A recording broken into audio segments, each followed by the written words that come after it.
Hi, welcome back to Wild Speculations. I'm Daniel. I'm Scott. Tonight we talk about Exandria Unlimited Calamity, Episode 3, Blood and Shadow. Yep. Long episode. Yeah. Over 5. Yeah, I was like, this has got to be record-breaking. But I don't think it's quite record-breaking. Because the number one longest one was the fight with Vecna. Yeah. And that was 5:40 something, I think. Yeah.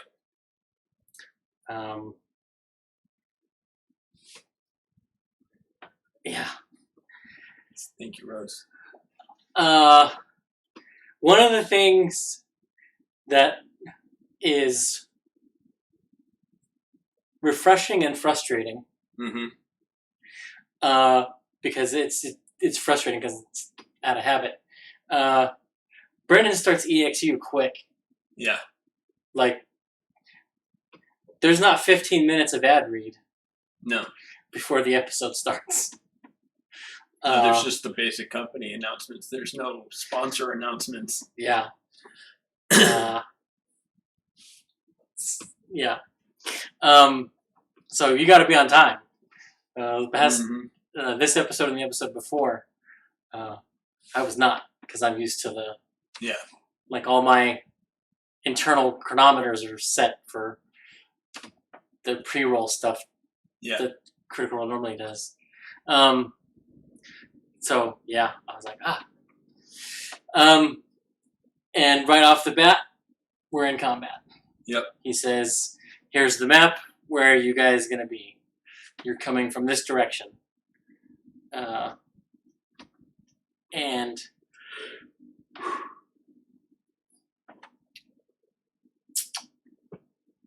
I forget how long combat takes at that level. Yeah. Just the number of bad guys that he had out there, and how many hit points they're all going to have. Yep.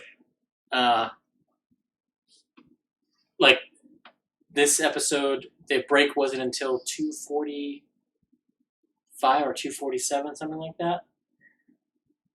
That's 2 and a bit rounds of combat. Yeah. The first round of combat was almost 75 minutes. But some interesting rules. Well, when you have a larger than average table with new players at high level. Yeah.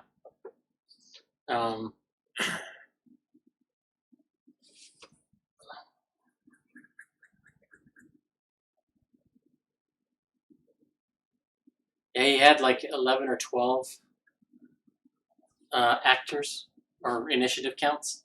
Yeah. So, interesting rules, things that happened.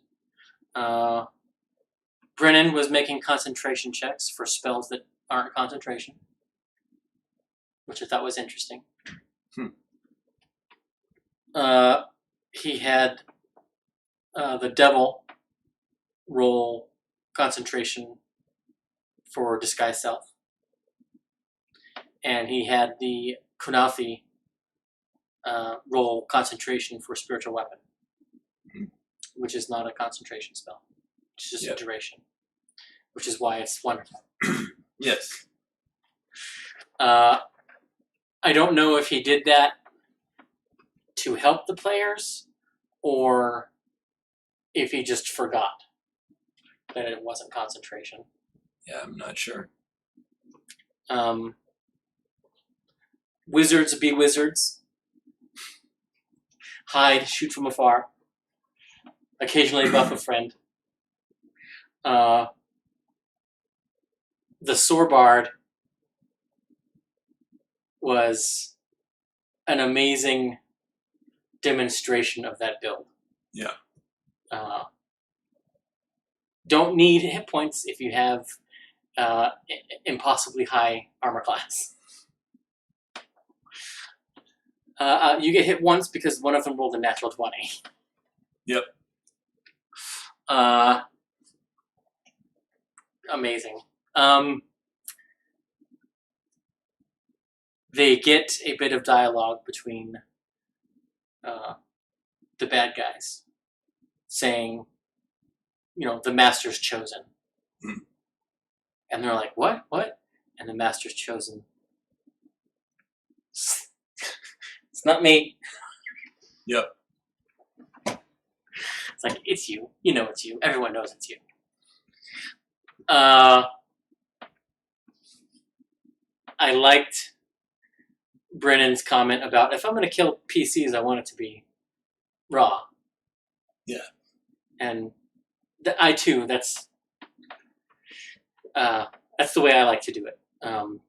Just because that's the fairest way. Mm-hmm. Everyone's operating under the same system. It sucks to kill a player because you made a mistake. I hate that. Yeah. But rules is written, and I kill the character. Condolences, but that's the story. Yeah. Do you want to try to bring them back or not?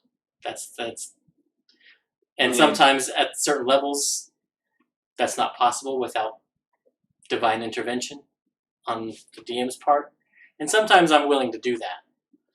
But of course with the Reborn, that makes it a lot easier to do. Yeah, it's true. Sure, you can come back. Just change all your racial things to the Reborn. You're a Reborn now. Yeah. I think you have to reroll your stats too, don't you? Mm-hmm. No?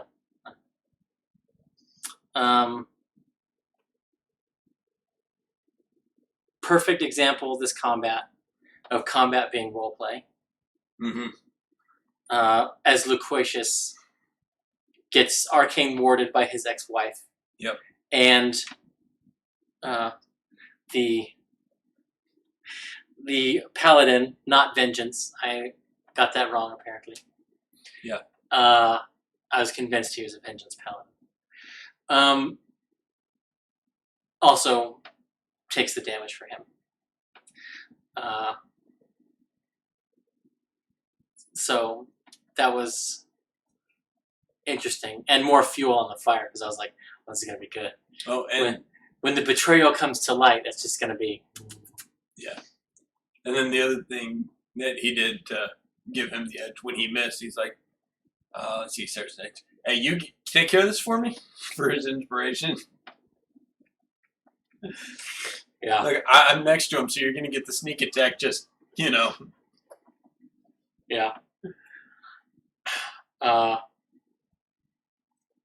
Brennan also, again, highlighting why fireworks are triggering for people. Because as he starts describing them, everyone freaks out. He's like, the fireworks are still going on. I'm like,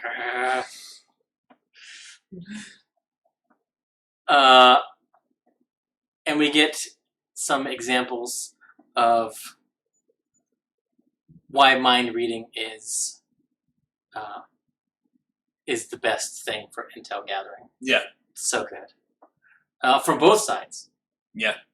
The enemy does it to Seret, and Nidus does it to the wizard that just before he dies. Which Brennan later bends the rules of the spell casting to allow them each to expend, well, 3 of them, so half the party, to expend resources to roll back the modified memory. Yeah.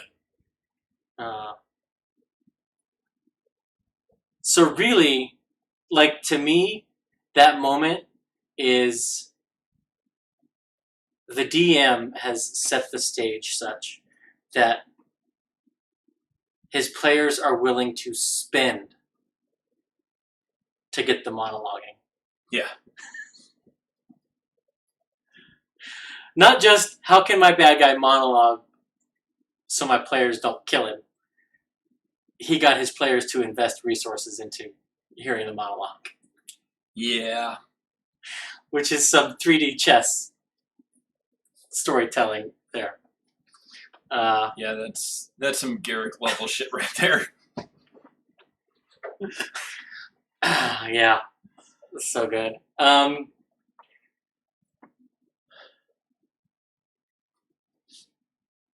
Another interesting rules interpretation that happened. Mm-hmm. Grappling versus mirror image. Mm. And then once grappled, what happens if somebody attacks? And I thought his handling of it was excellent. Yeah, I did too. Check, do the opposed check. Okay, you won. Let's see if you got an image. You didn't. Okay, now that it's grabbed, I attack it. I suppose it's possible you hit, so we'll roll that at disadvantage. So good. And, I mean, also, masterclass, and I've done it, blink plus mirror image. Yeah. On your bad guy for survivability. Yep. Because if she had been on the battlefield the whole time, she would have been toast. Yep. Both wizards would have focused fire on her, and that would have been that. Much like they did in the Magister's office in the episode before. Mm-hmm.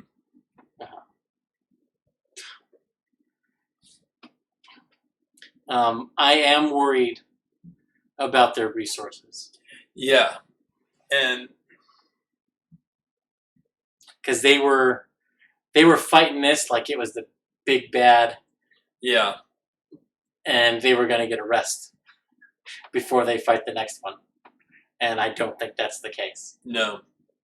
And it highlights the newer people in the regular cast.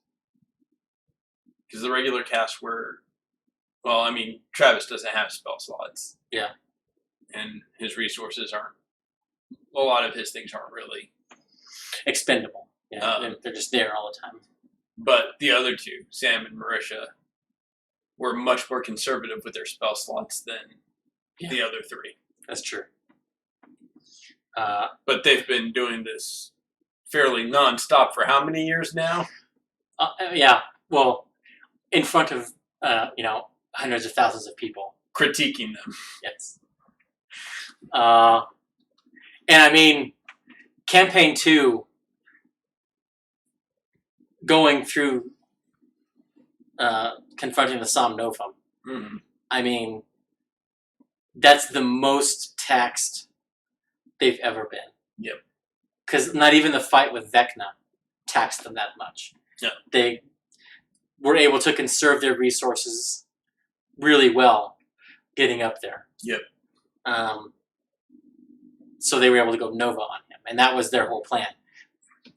Keep everything for Vecna. Cantrips, maybe some first, second level spells. At most. And yeah. And Sam had his Simulacrum. Yep. With a whole bag of spells to use. But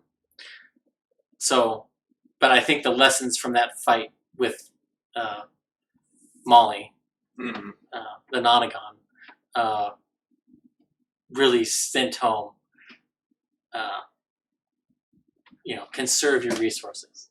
They've been, episode 1, they were a little flippant with some of the second, third level spells that they were throwing around. And then I think probably episode 2 was when they realized, oh, this is all going to be one day. Yeah. And then they began to hold back a little bit. I'm not 100%, because it could be items that some of them were casting from. So I'm not I wouldn't dare to venture a guess on exactly what everyone's resources are at. Right. But I'm pretty sure the Paladin is almost out of spells. He smote 4 or 5 times. Completely. Yeah. He casts Zone of Truth. He casts some healing spells. Yeah. He's tapped. I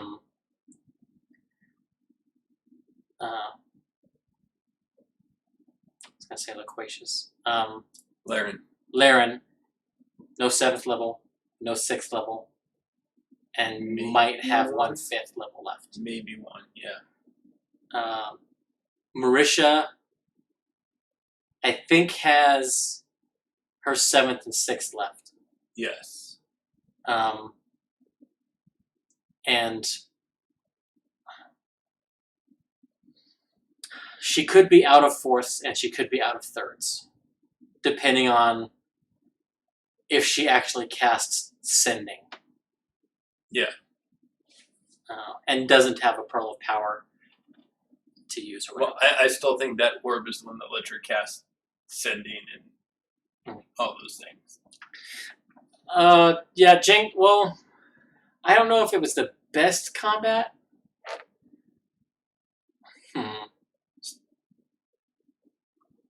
That is a good question. I hadn't thought about that.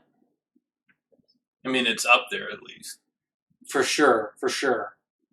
I think in terms of tension, I think you might be right. In terms of sort of strategy on both sides, I don't think so. Yeah. In terms of tension, really, yeah, it's either this one or the Briarwood fight to get Vax back.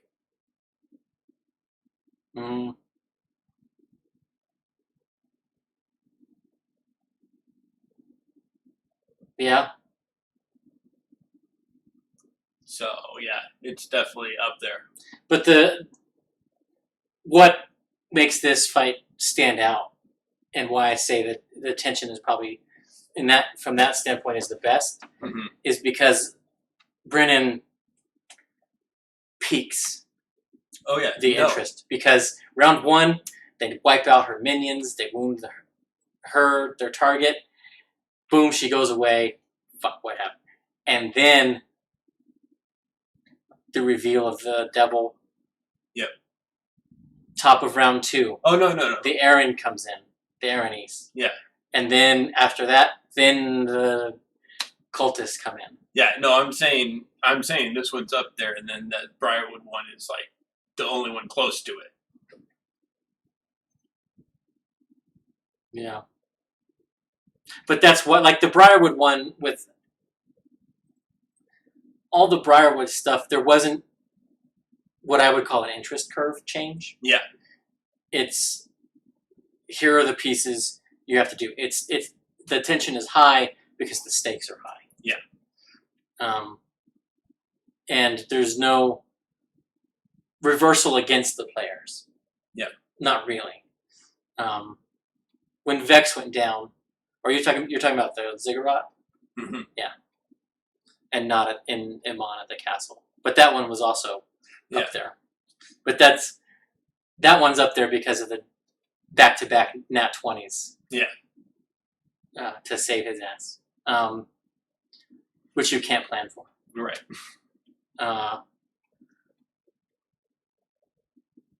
Yeah.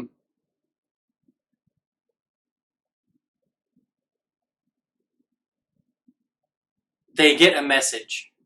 Each of them gets a message from a different person in a different part of the city. Mm-hmm. An attack is happening. Something's happening. Yep.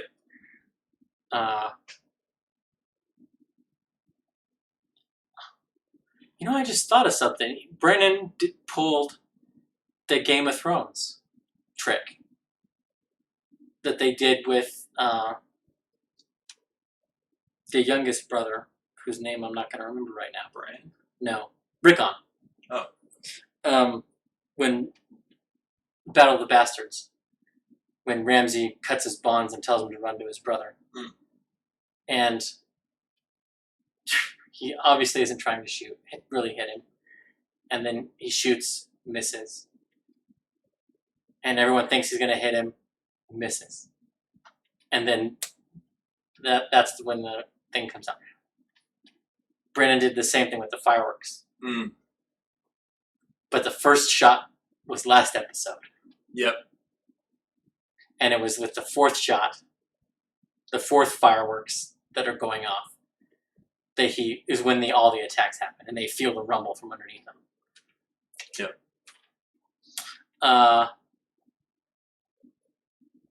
But the Calyx is trying to draw power. What should we do? She says, shut it off. They do. Yep. And Brennan rewards this choice immediately. The devils begin to sputter and cough blood. Yep. So that was the right option? Presumably? Because had the energy gone through, perhaps what happens at the end would have happened at that point.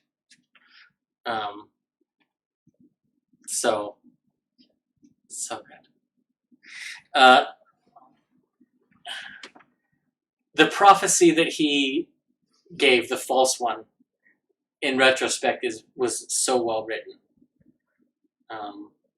And there's an art to writing prophecies, and I don't think I have it. Yeah.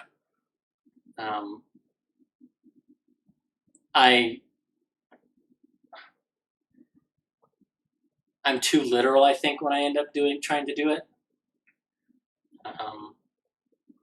Usually I'm good about guessing the moves that will happen, and I can put that in pretty well. Yeah. But I don't think I'm great with the metaphor, because there's different ways that you can interpret the broken promises of that prophecy. Yeah. And whose promises were they? And if the power had gone to the Calyx and sundered it then, right? Or as happened at the end of the episode, when that happened. So it's just so good.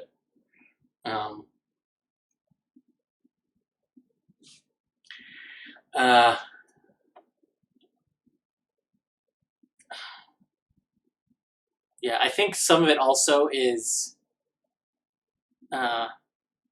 having dense backstory or interconnections. Yeah.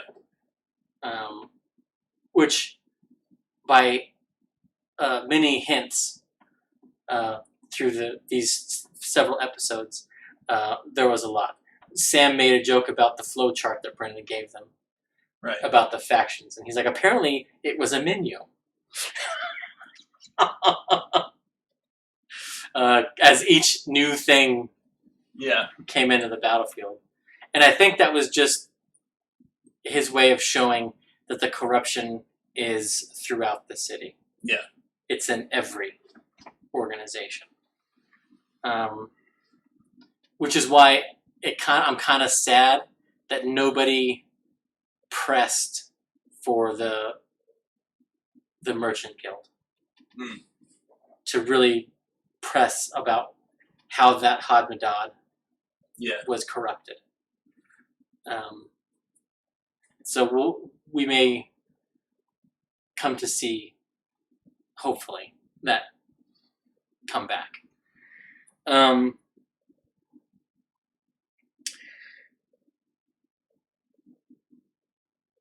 Serret, one of the interesting things that I've combat is roleplay, ROLE, is when Serret flies over and sees the dude that stole his information out of his mind is alive with 2 cultists. Yeah. And he's like, I have to assume the information's out there, that he's told, or will momentarily do it. I do not have the firepower or abilities to stop that from happening. It's done. I'm going to go take care of this stuff over here. Yeah. Which led to another interesting rules question. Okay. And this is one that I'm not sure Brennan got right. Okay. Sarah attacks the dude. Mm-hmm. Is going to get sneak attack. Mm-hmm. Because he bonus action insightful fighting him. He casts shield. That procs his Mage Slayer reaction. He attacks again. Brennan gives him sneak attack on that attack. Is that the correct ruling? Because I don't think it technically is. Rogues can sneak attack again on a reaction attack. I'm going to say, but not on their turn. Rules as written, no, it is not correct. Rules as intended, because I think the way they worded it is they intended your reaction to be able to get the sneak attack. Is interesting. So my call would be rules as intended. Yes, it's correct. Rules as written, no, it's not. Interesting. That's my take. Yeah. I mean, awesome moment. Yeah. And I mean, realistically, how often is that going to occur? Mage Slayer fighting wizards that have shield? A lot.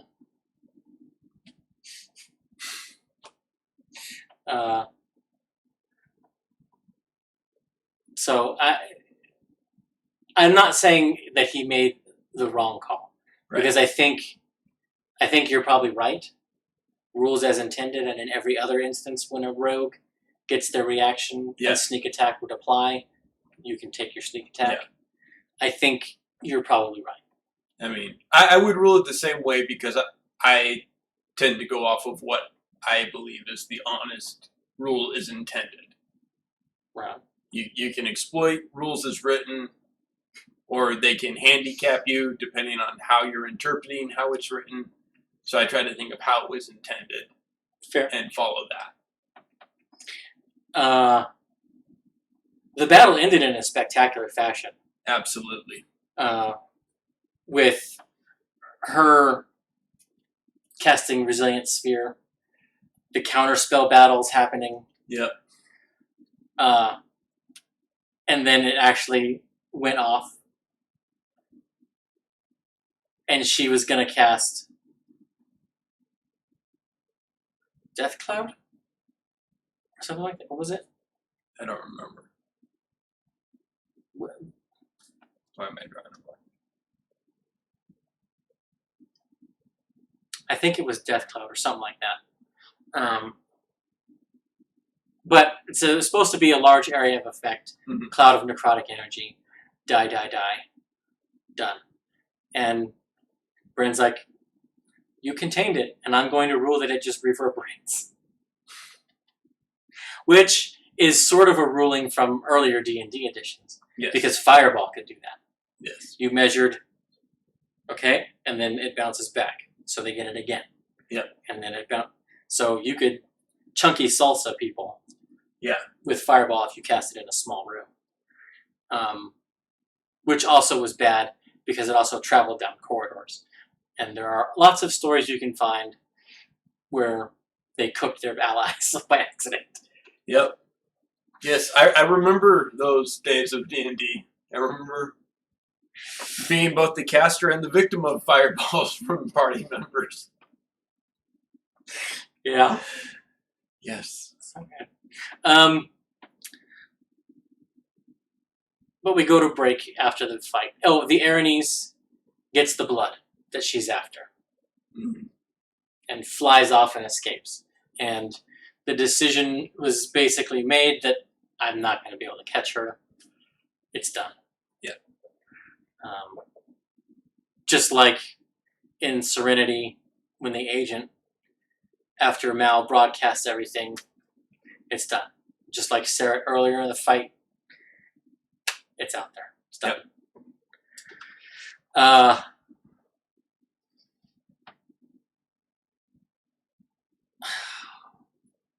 think I want to give Sarah MVP. Oh, yes, Travis definitely gets MVP from me, 100%.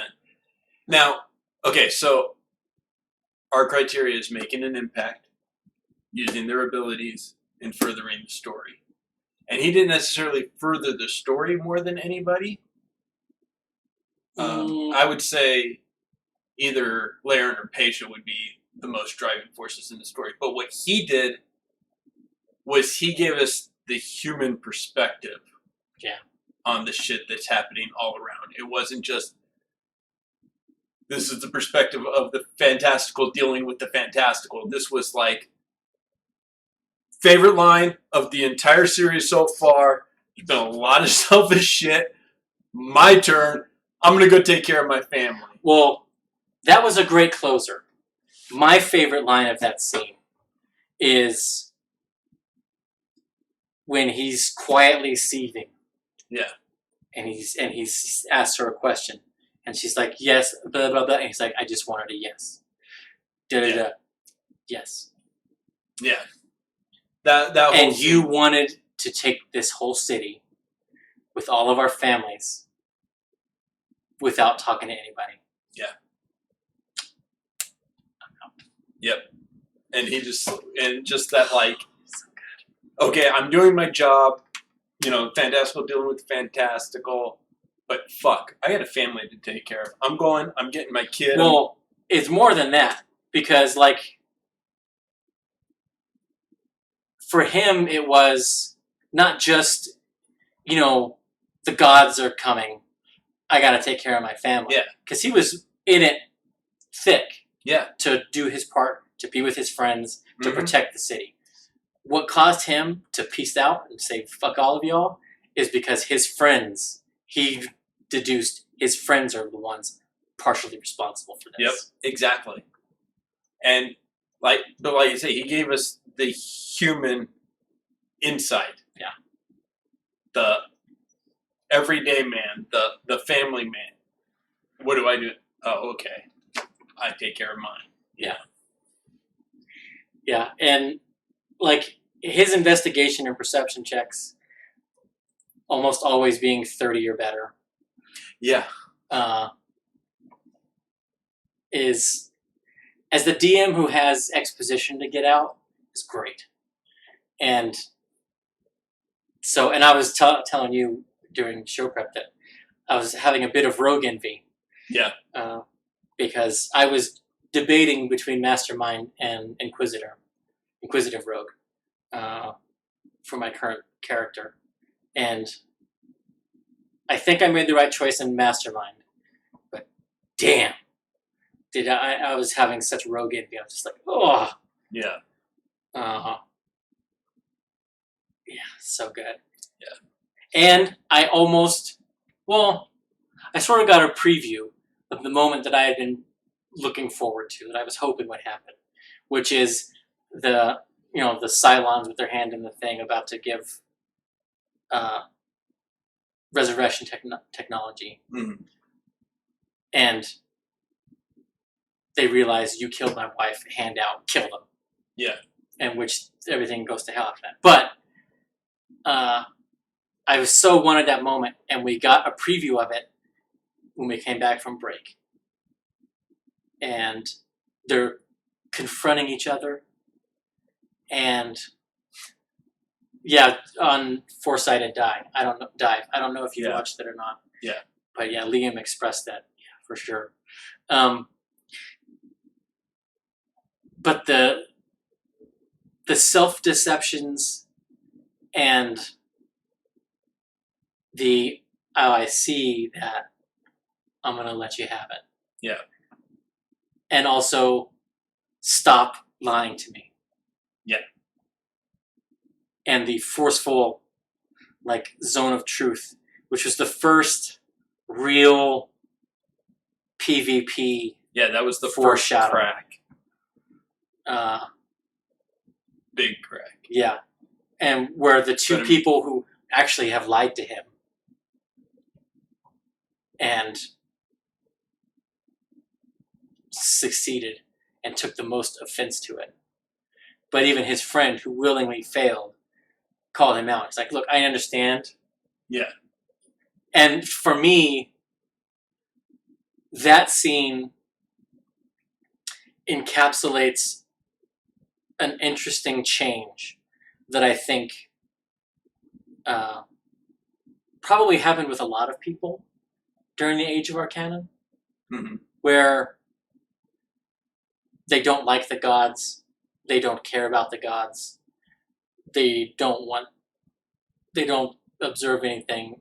We are we make our own destiny, we are our own gods, that kind of thing.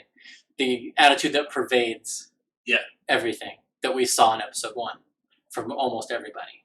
Right. We see in Nidus,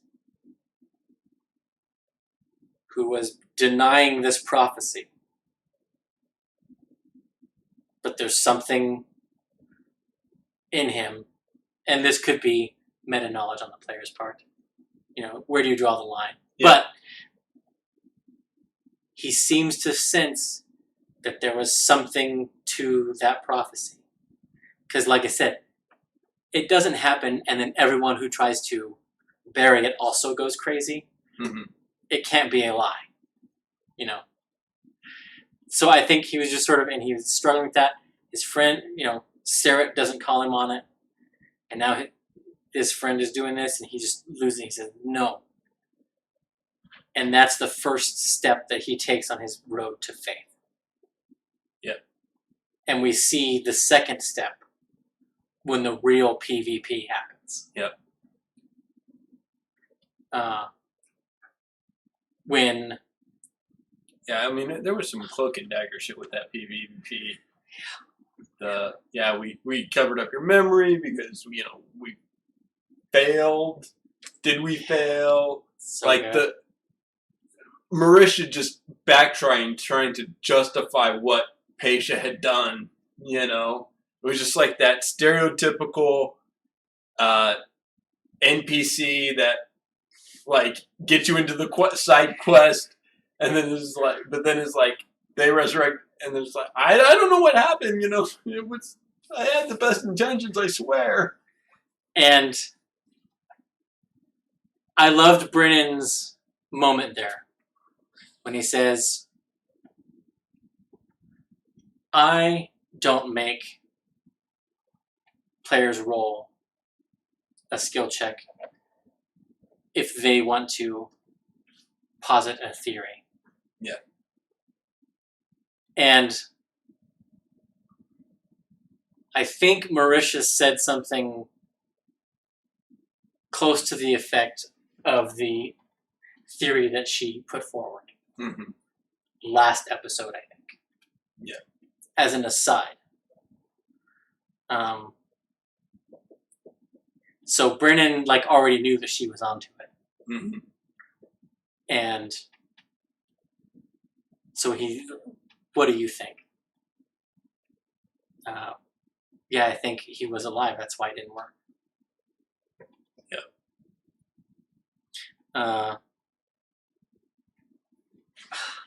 So good. Which, makes Sarah's response valid.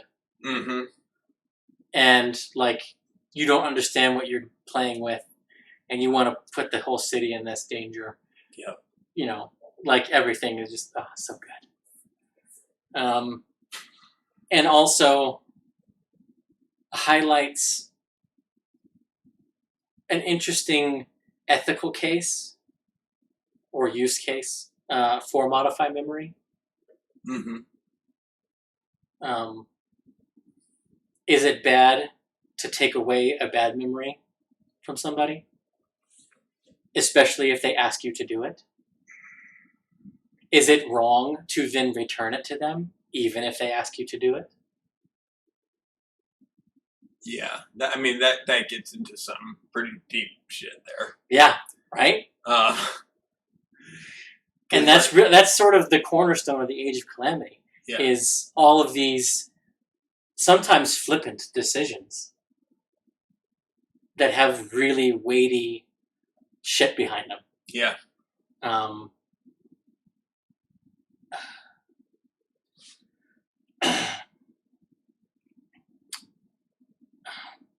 Yeah, Rose,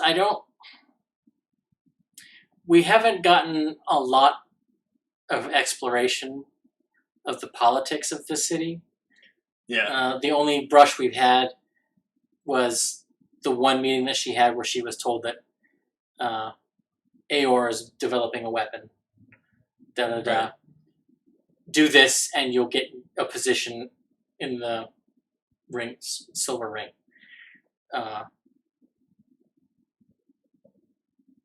And then this one where we get where she reveals how she got the university for the Sorcerer University okayed. Which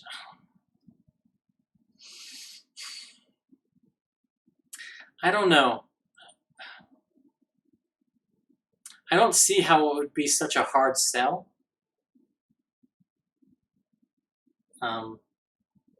Other than bigotry. And her trying to overcome the bigotry of wizards who have a distaste for people who don't earn their magic. Yeah. Like even warlocks, I think, have more respect from wizards than sorcerers do. Yeah, because they at least went out and did something. Yeah. For it. Yeah. They at least went searching for something. They did some research. Score one for the warlocks. Sure, they got they took the Cliff Notes version, and didn't bother to read the warnings that come at the end of the spells. But I love it. The warlock is the college kid who studies for all his tests with Cliff Notes. Yeah. And the wizard is the actual academic. Yep. And the sorcerer is the one there on the art scholarship. Well, is the child prodigy. Yeah. That never has to study hard, can party all the time, and still get. Yes, I love it.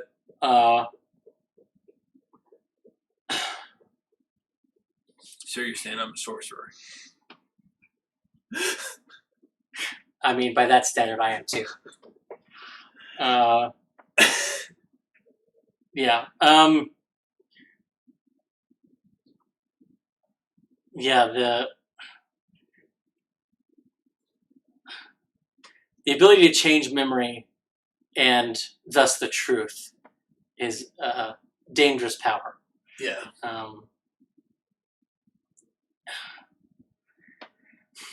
Especially when you realize that memories are never fully true to begin with. Yeah. Because I mean, they're all skewed and like scientifically, memories are not. Yeah. Like it's funny how jurisprudence has changed over 1,000 years. Well, even just a couple hundred. Oh, yeah, that's true. Yeah. Yeah, because eyewitness testimony was still considered the top even in the 1800s. Yeah. Yeah.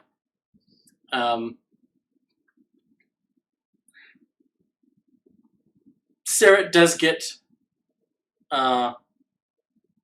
tickets for his kids. Yeah. That will take them to their mother. So I think next episode he gives those to his kids and he stays to try and save the city. Yeah. And I think he's going to die. It wouldn't surprise me. And I think he's going to die because his friends expended all of their resources.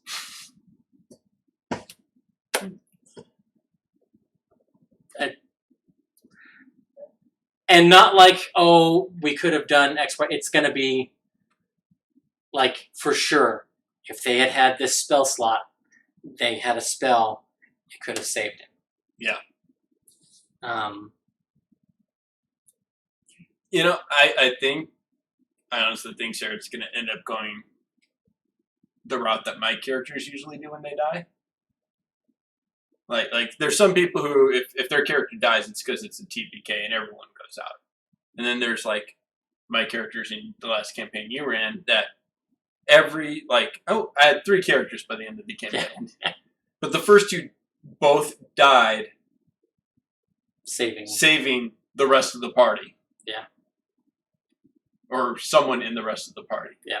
And I think that's how Sarah's going to go out. Yeah. Travis is actually playing a good character this time. That's what these mini things are for, is to explore things out of your comfort zone. So Travis is good instead of evil. Yeah. I'm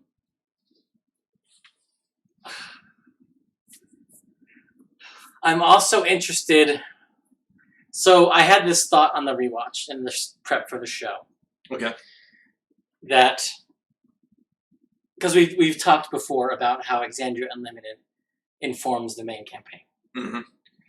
And Taste of Taldore will be the first such definite connection. I'm wondering if Evandrin isn't some kind of celestial now. And might be it might be somebody they run into. Yeah. Just because he's in the tree, this happens, and he's not in hell. We know that for sure. And probably not going to hell. Yeah. Maybe. So yeah, there's a lot of interesting possibilities, especially if Matt is going to get into the Blood War in Campaign 3. Yeah. Because it's possible Xerxes and Evandrin are generals. Yeah. But Evandrin is fighting for Mount Celestia. And Xerxes is fighting for Asmodeus. Yeah. I think that's another EXU shot. Yeah. So this is only the beginning of the calamity. Unless Lewis is going to be a guest star during an arc.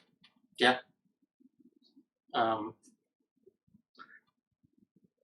So that was where my brain went in that moment. Because if he's been doing that for all this time, then he would be a good end third, fourth tier NPC or guest star. Yeah. Yeah. Yeah. So. I don't know. Can we talk about that tree for a minute, though? Yes. Because I do want to, because I have a theory about the Raven Queen with that tree. Okay. It's a tree of names. It's got all the names in it. It's how she ascended and why she doesn't have her old name. Yes. She cut that part out, wrote her new name in. That's also how she defeated the old one. She just cut out all his names. Yes, I think that was no name. There's nothing to worship. That was definitely a major part of it. But because I was thinking, names have a very strong magical connotation. Yes. Having somebody's name gives you power over them. If you know a devil's or an angel's true name, you can bind them to your service easily, without any kind of ritual. Yeah. You just say their name and their presence. Yeah, and we had the True Name UA Wizard subclass. We had the True Name Magic in 3rd edition. So, I think the tree plays... Xerxes for Sarkon. Jangdor, that's where I was going to go before let's talk about the tree. I was going to say, how are the players going to handle another servant of a betrayer god? Because Archon served Tiamat. Yeah. Who is more of a demon than devil. Yes. In the hierarchy of the hells and what happens, and the abyss and everything. So yeah, it would be an interesting juxtaposition from the player's perspective, for sure. But this episode, what struck me about the tree is it's Yggdrasil. Mm-hmm. Or a take on Yggdrasil. Which I thought was interesting. And potentially, like, one of the... Like, we've been talking about anchors for the Divine Gate. Mm-hmm. Or constructions of the Divine Gate. And when we are getting the download from legend lore, the merging with the tree to see the Drashari past with her grandfather and the negotiation of things, and that they have been scribing across Exandria a protection against the betrayer gods and against the primordials. I think the tree is going to be integral in the creation of the Divine Gate. Oh yeah, most definitely. And okay, and here's another question: the Drashari, the precursor to the Ashari. Correct. Dr. Ashari.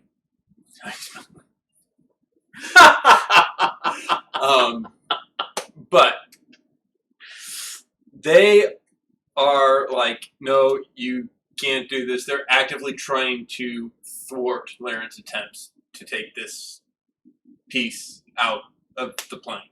Yeah. Are they doing that at other locations? We know Aor's trying the same thing at this point through Cognosa. Are other flying cities doing this? Are there other branches of the Drashari? I mean, presumably, yeah. So, because the Ashari were all over the place. Mm-hmm. So the Drashari have to be all over the place too. Well, so the Ashari are at points. Each of their cities are around points, elemental complexes. Yes, where it's close to the. So are the Drashari at points where the Divine Gate will be? At those anchor points. Is that those? Because we know that mountain, because containing the tree primordials. was containing primordials.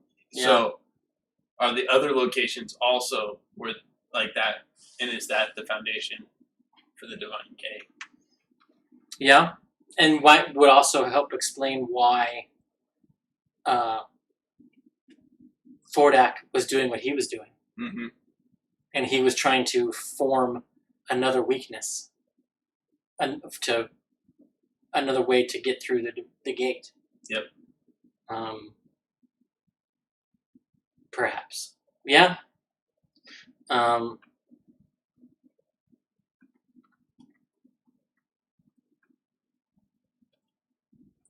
think Matt could tell the story of his players bringing down the gate without them knowing that's what they were doing. But I don't know that's what he's doing. I mean, Brennan certainly is telling the story of how these characters sowed the seeds of their own demise. Oh, yeah. How they helped kick off the calamity, you mean? Yeah. Yeah. Bria, I'm looking at you. Love you, but come on. Oh, I think she's loving it. I think that was her whole thing. Oh, yeah. No, definitely. Another question about the Raven Queen. So, theoretically, we're finding this stuff out because of Laren, because of her with the battery and the tie. Was the Raven Queen in mortal form one of her predecessors? That position? Because that position is uniquely...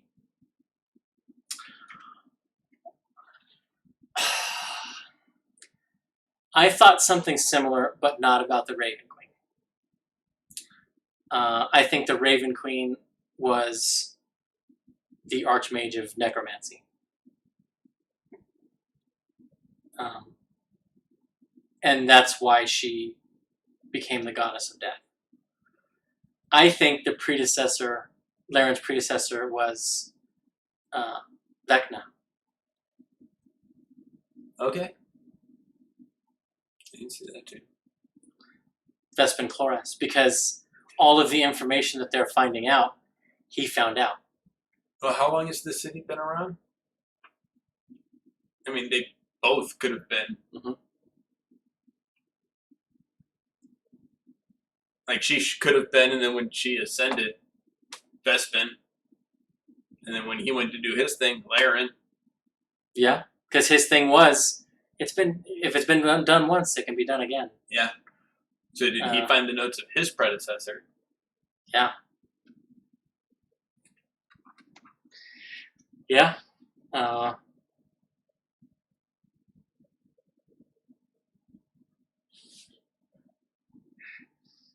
Which sort of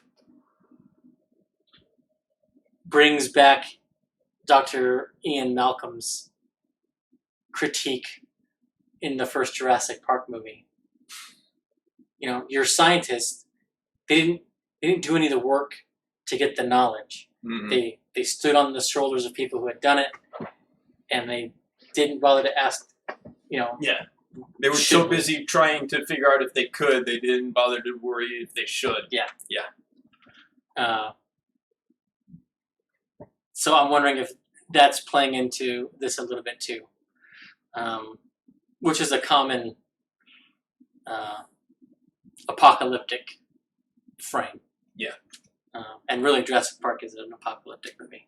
Yes. But really, if it is going to boil down to that, I hope that Jeff Goldblum is a surprise player in the last episode. Just playing the Age of Arcanum version of Ian Malcolm. Playing a Drashari. Yeah.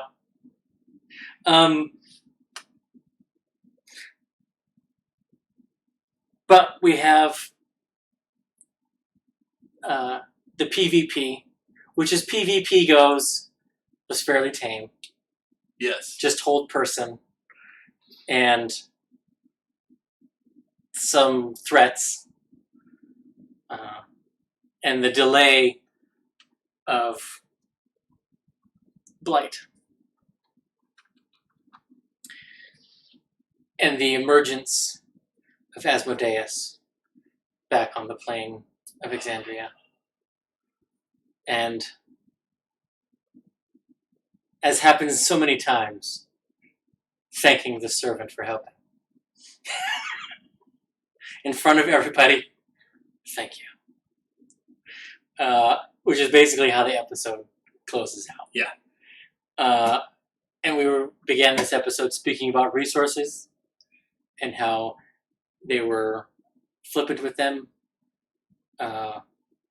I don't know how they face down Asmodeus at level 14 as down as they are. If they try. Like, I don't...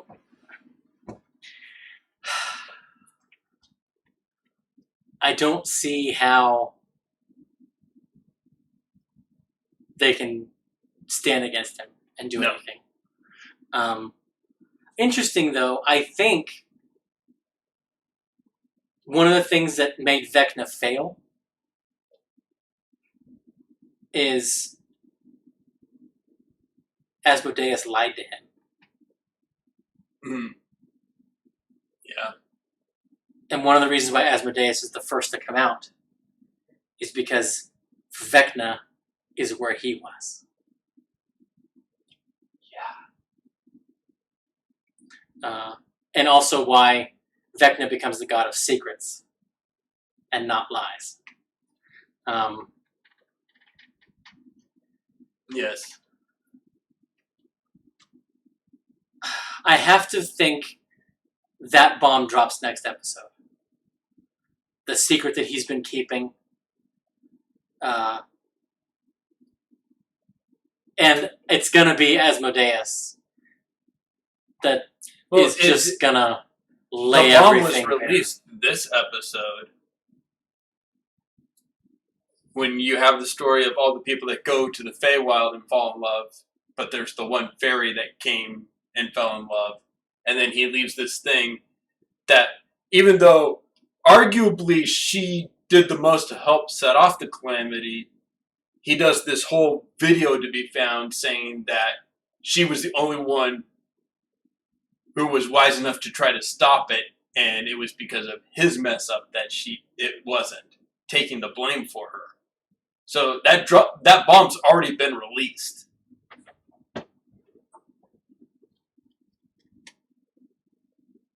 I don't know. Something is going to happen. And Asmodeus is going to... It's going to blow up their party, is what I'm saying. Whatever he's got going, it's going to... Yeah. But it's interesting that it's also happening in the Feywild and stuff like that. And proof that everything is sort of connected. Yeah. But that's all the time we have for tonight. We will be back next week talking about this Thursday's episode. I'm thinking it will be a shorter one. Yes. I don't think it will be another 5-hour episode. No. I'm guessing 4:20. In any case, we will see you guys next week, I guess.